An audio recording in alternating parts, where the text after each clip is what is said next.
സംസ്ഥാന പോലീസ് മേധാവി ഡോക്ടർ ഷെയ്ഖ് ദർവേഷ് സാഹിബ് സ്ഥാനമൊഴിഞ്ഞു. ഇന്ന് വൈകിട്ട് പോലീസ് ആസ്ഥാനത്ത് സംഘടിപ്പിച്ച ഔദ്യോഗിക വിടവാങ്ങൽ ചടങ്ങുകളോടെയാണ് പടിയിറക്കം.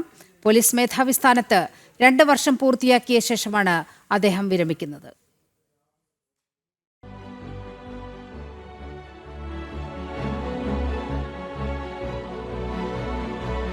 വൈകിട്ട് 4:30 പോലീസ് ആസ്ഥാനത്ത് നടന്ന ഔദ്യോഗിക ചടങ്ങുകളോടെയാണ് ഷെയ്ഖ് ദർവേഷ് സാഹിബിന്റെ പടിയിറക്കം. പോലീസ് ഉദ്യോഗസ്ഥരുടെ സ്മരണാർത്ഥം സ്ഥാപിച്ച ധീരസ്മൃതി ഭൂമിയിൽ പുഷ്പചക്രം സമർപ്പിച്ചു. തുടർന്ന് ഉദ്യോഗസ്ഥർ നൽകിയ ഗാർഡ് ഓഫ് ഓണർ സ്വീകരിച്ചു.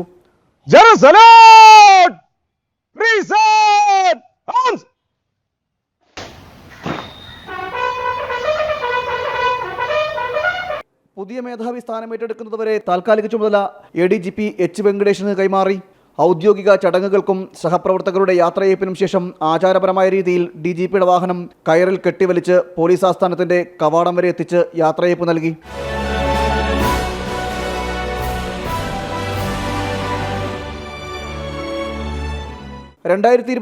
ജൂൺ 30 പോലീസ് മേധാവി സ്ഥാനത്ത് പ്രവേശിച്ച ഷെയ്ഖ് ദർവേഷ് സാഹിബ് 2 വർഷം പൂർത്തീകരിച്ച ശേഷമാണ് പടിയിറങ്ങുന്നത്. 1991 IPS ബാച്ചിലെ ഉദ്യോഗസ്ഥനാണ് ഷെയ്ഖ് ദർവേഷ് സാഹിബ്. സംസ്ഥാനത്തെ പുതിയ പോലീസ് മേധാവിയായി റവാഡ ചന്ദ്രശേഖർ നാളെ ചുമതലയേൽക്കും. ജനം, തിരുവനന്തപുരം.